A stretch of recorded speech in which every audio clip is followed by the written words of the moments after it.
Biden administration has asked any American citizen in Russia to leave immediately. Plus, we still have recruitment problems in the Army, but the Pentagon insists it's not because of woke policies or anything.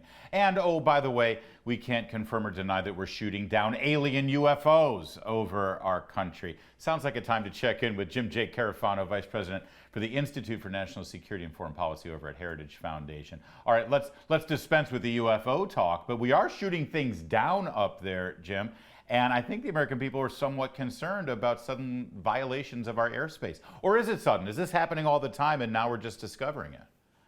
No, the Chinese may have used surveillance balloons in other places around the world and even on the periphery of the United States. But as far as we can tell, and even the U.S. government hasn't contradicted this, we haven't seen evidence so far that they've traversed the entire length of the United States with a surveillance balloon before. I don't think the Biden administration even claims that, and I've talked to many officials in the Trump administration, and none of them had any knowledge of anything like that ever happening.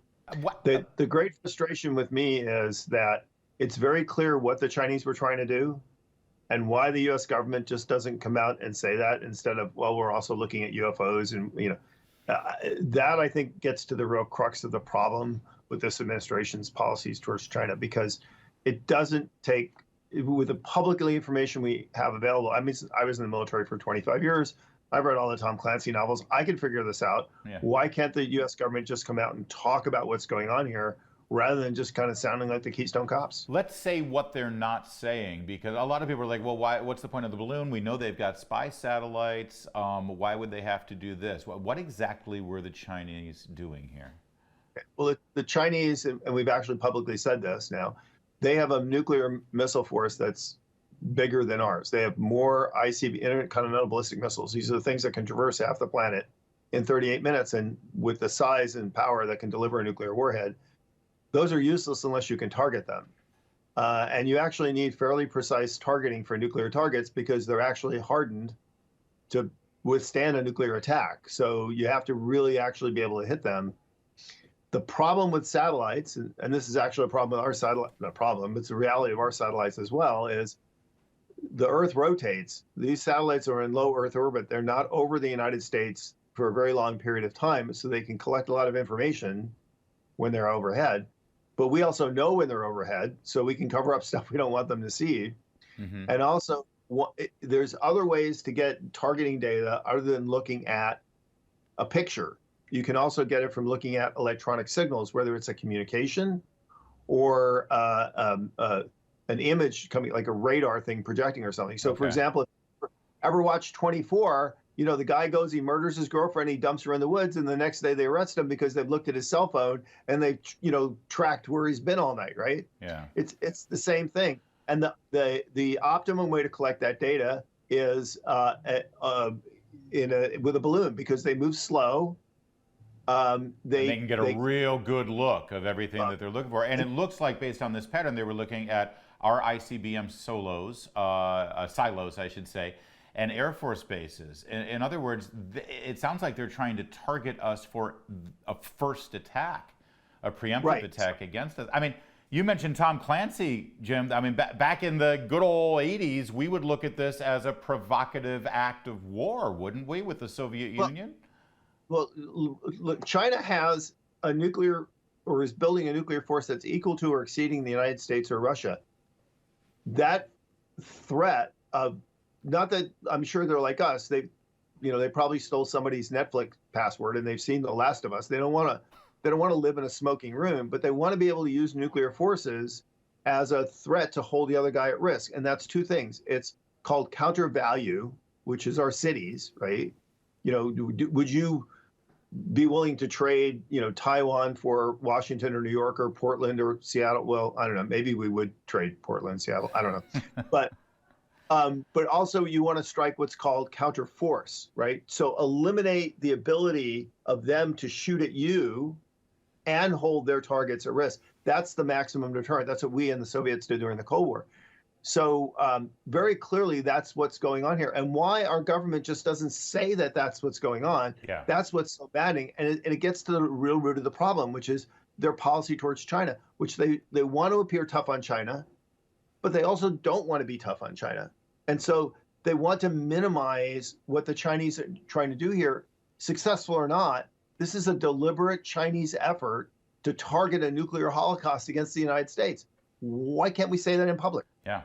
Well, because then you would expose the fact that they're not our partners. They're not people that we can work with. They're acting like an enemy, and then the Biden administration would have to face that reality.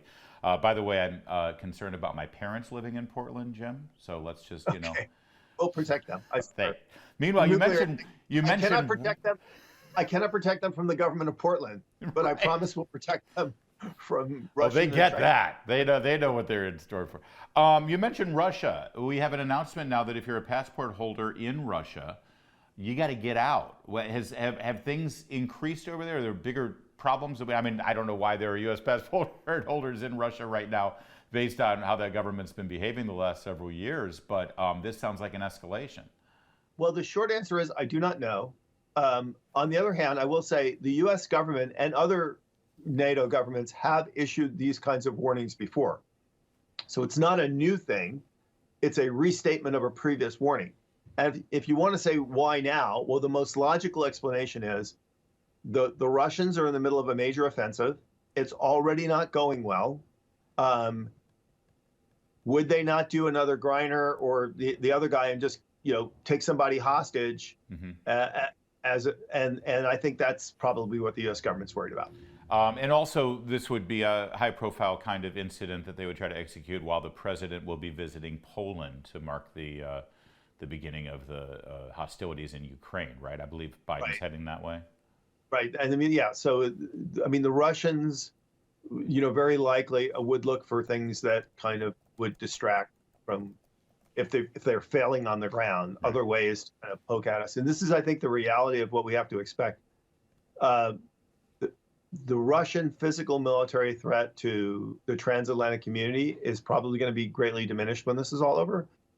But if Putin's still in power, he's still going to look to be a bully, which means he's going to use, what does he have? Nuclear weapons. Which doesn't mean he's going to start a nuclear war, but he'll put a lot more reliance on nuclear posturing and hybrid threats. More corruption, more cyber warfare, more. So the enemy doesn't go quietly into the night. They look for other ways to mess with you, and we need to be nimble and adjust to that. I think it was Paul Whelan, by the way, the Marine that you were thinking of there, who has been left behind after we got Brittany Griner out. Exactly. Quickly, I know that you were part of the Heritage Foundation's examination of our military readiness, and our recruitment is still down, especially in the Army. And they claim now it has nothing to do with all these woke policies. They've done the research and they've found out. Are you buying that? No. And matter of fact, we just had an independent panel that we commissioned of a whole bunch of experts, and they just looked at this issue and they actually concluded the opposite. So, and that report will be rolling out soon.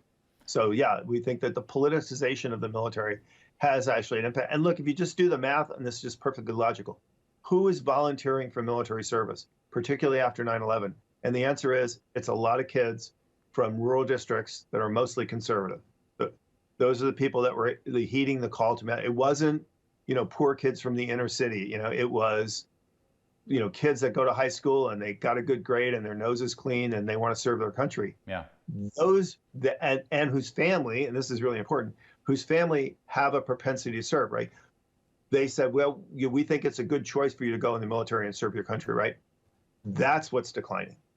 And so it's never really been a problem for us. Well, it's been a problem, but 70% of the American youth are not eligible for military service for one reason or another, because we were drawing very well from the 20 or 30% that were, because they were kids that were well qualified to go in the military service. When they're not interested in serving, that now you've got a really acute problem, because now your recruiting pool is shrinking from 30% to like 10%.